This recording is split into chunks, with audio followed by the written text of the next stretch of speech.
Hello everyone and welcome to a new episode of The Bug Warrior. In today's episode I will show you the beginner's Paladin pit push build that will allow you to clear pit 125 or higher.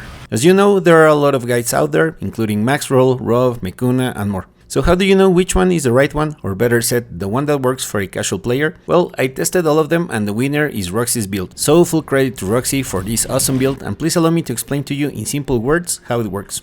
Step 1 is of course the skills and the gameplay. This build works by spamming Spear of the Heavens and Blessed Hammer. In very simple words, you want to cast a lot of spears in the same place as much as possible. The reason is that the more spears are on the ground, the more Judgement you will create, and Blessed Hammer will make it explode. So think as if Judgement was dynamite, the more spears you cast, the more dynamite you create, and when you cast Blessed Hammer, well, that is what ignites the dynamite. So of course, the more dynamite that you get in the same place, combined with as many monsters, the better your explosions will be. I'm leaving a link to my planner so you can see the exact setup that I'm using for this run. Okay, so let's look at the basic rotation. You want to begin always by casting Arbiter of Justice, and your goal is to never exit this mode. You can achieve that by a combination of cooldown, increasing the length of Arbiter's duration, and of course casting the skill at every chance. After that, find a mob and press Condemn to pull enemies towards you. Then cast Fanaticism Aura to weaken them, and then begin spamming the spears and Blessed Hammer. This build works by pressing all buttons. The only one you want to wait a little bit if possible is Consecration, as that one increases your damage and also weakens enemies, so it's best to cast it when you have a big group together. But you don't need to be too technical, as this build, again, is all about spamming all buttons. Now the other thing that is very important is positioning, because as you know, at the higher pit levels there are a lot of effects that can one shot kill you. So as soon as you see your health is starting to go low, simply leave that area and let the enemies follow you and start again. It's better to do this than dying. Now one last thing regarding the gameplay before we look at the gear. Do not summon Belial. Your main objective when you enter the pit is to avoid all Belial's eyes. Sometimes the map is terrible and you have no choice but to activate an eye or two, but even if that happens, always go around the eyes and do not interact with them. The reason is that this build works great with bosses that have minions, so if you get Belial, even if you can bring him down, it will take longer, and also Belial is much more powerful than any other boss. Okay, so let's look at the gear. As you can see, my gear is okay, but it's far from perfect. I am missing sanctifications, and there is a lot of room for improvement. As you know, Season 11 is Season of Abundance, so the new normal is to have 2 or 3 GA items. As you know, when you temper, you can always get a greater affix, and Master Working lets you target the desired GA. I'm leaving a link to my planner, so you can see that you don't need great gear to make it happen. However, there are two things that are extremely important for the build to work, and that happens at the boots. The first one is that you need the attacks reduce evades cooldown by 1.5 seconds. Without this stat, the build doesn't work. The reason is that you have a paragon node called Relentless, which gives you an insane plus 80% increased damage and 30% cooldown reduction, as long as you move every 2 seconds. By having this stat, then Relentless is always active. Plus, you need to also be able to escape death when things get crazy, so trust me, this is very important. The other is also at the boots, but is the temper to increase Arbiter's duration. As you know, when you temper, you can continue doing it until you get a greater affix. So do that, it doesn't matter how many scrolls of restoration you use, this is critical. Last but not least, if you check my paragon, there is a glyph called Inviver. This guy gives you more damage. When you are low on health potions, you will deal a lot of extra damage, but you're also vulnerable. For me, I try to never go below 4 health potions, as sometimes things might get crazy. Aside from that, all you need is of course your Mythics, which are Shroud of False Death and the Heir of Perdition. And the 2 uniques you will need are the Seal of the Second Trumpet, which you can get at Grigor, and Griswold's Opus, which you can get at Andariel. Regarding the runes, we are using a Hook Axe for damage and Youthful for crowd control and surviving. Regarding the gems, the most important are the diamonds at Rings and Amulet, because again, you will need them to survive. Regarding the Mercenaries, you want to use Rahir to save your butt when things go wrong, and Variana to increase your attack speed. So there you have it. With this, I mentioned the important points, but of course, once you play it a little bit, you will see how the gameplay is. This build is truly a button spammer. Last but not least, again, a huge shout to Roxy for the guide. I will leave a link to both my build and Roxy's in the description. Do give it a try, and please share with us how it goes. This is it for the explanation. Next, I will leave my full run of the pit 126, in case you're interested, to see how I manage with positioning and what I need to do sometimes to escape death, but other than that, you don't need to watch it. We reached the end of the video. Thank you very much for watching. If you made it this far and found the video interesting or useful, please consider to share, like, comment or subscribe, and I will see you in the next one.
Thanks.